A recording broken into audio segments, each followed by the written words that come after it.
Hi and welcome to my tutorial on using a computer and a graphics tablet to create highly accurate artwork. Using this method, you'll be able to create printouts and transfers to the exact size that you need. To begin with, you'll need to download a vector-based graphics editing program. There are many varieties available and they can be free as well as paid. Examples of this include CorelDRAW, Inkscape, and also Adobe Illustrator. For this demonstration, I'll be using Adobe Illustrator. Open your favorite graphics editing program and then connect your graphics tablet together. Grab hold of the pen or the stylus provided. Now the first thing you'll notice is that as you hover your hand over the board, the pen actually guides the mouse pointer across the screen. Now you'll get used to this very quickly, and it's actually like a pen and a pad, that the line is only created when the pen contacts the board and you draw. To create a blank canvas, click on File, New. On the right, set your parameters for your width and your height, and then click Create. You can now zoom in and out on the bottom left by using this menu. You can also fit the canvas to the screen by using that button. In order to view a scale, you can click on View, Rulers, and Show Rulers. That will now show an accurate ruler in both axes. You can change the units of measurements by right-clicking on the ruler and choosing what you prefer. In order to draw text, click on the T in the left panel. Then click anywhere on your canvas and type in something.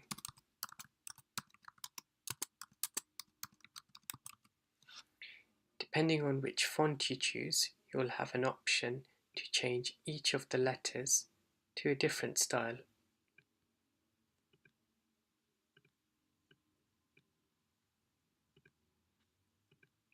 You can then use the selection tool on the top left to reposition your text.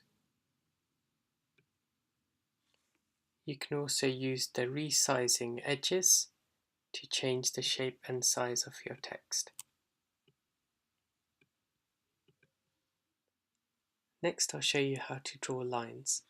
On the left panel, if you click and keep hold of the line segment tool, you'll see that there are a variety of lines available, including scrolls and arcs.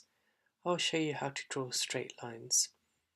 If you click and keep hold of the line and drag in any direction you want, you can draw a line. Another useful tip is if you keep hold of the Shift key, you can lock the line at 45-degree angles. In order to draw a shape, on the left side panel, click and hold onto the rectangle tool and you'll see a variety of shapes. I'll show you how to draw a rectangle to the size you want. If you click anywhere on your canvas, you'll be given an option of the rectangle size you want. Choose your size and click OK. You can also fill the rectangle with a colour and also change the colour of the border. That can be done from these two panels here. I'm going to choose a fill colour, and you can use the colour board to choose the colour that you wish. Next, I'll show you one of my favourite tools, and that's the pencil tool. Using this bar, you can see that you can change the style of the pencil. You can choose the thickness and the type of width. I'm going to draw a basic pattern here, and you can see how accurate the pencil tool is, and for me, unfortunately, it will show all my inaccuracies as well in my fast drawing. I'm going to show you a trick now. Double click on the pencil tool, set the fidelity to smooth, and you'll see the computer work its magic. I'm going to draw the same pattern and at the same speed, and you'll find that the image is completely different.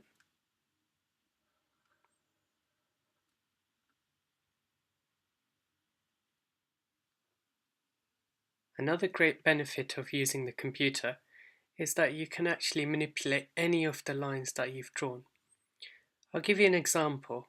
I'm not very happy with this scroll, so what I'm going to do is use the selection tool, click on the scroll or any line that you've drawn, then I'm going to click on the pencil tool, and now I'll actually redraw this scroll to how I would have wanted it to be. And you'll see that that scroll has completely changed. If you wish to rotate an item, click on it, click on Object, Transform and Rotate. Here you can set the angle that you wish to rotate the item to.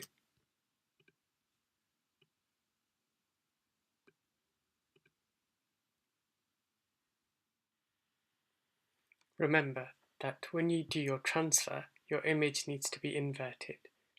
Click on the item, click on Object, Transform and Reflect. Choose a vertical axis and select OK.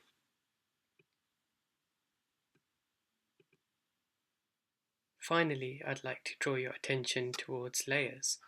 Now, layers are like transparency papers, so you can have as many as you like, and you can create new layers here, or you can delete them using this button. The benefits of a layer is that you can use different layers to draw different items onto. For example, I could use a layer to draw the outline, which I did here. I can also make certain layers invisible, so you don't have to print them off. You can also lock layers, and the benefits of locking a layer, in my example of drawing my outline, is that once I've drawn my outline, I can lock it so that when I'm working on the scroll work or the shading, I don't accidentally manipulate the outline. This is the end of my tutorial today. I hope you enjoyed my video. Don't forget to like, subscribe or comment to my videos. Thank you very much. Bye bye.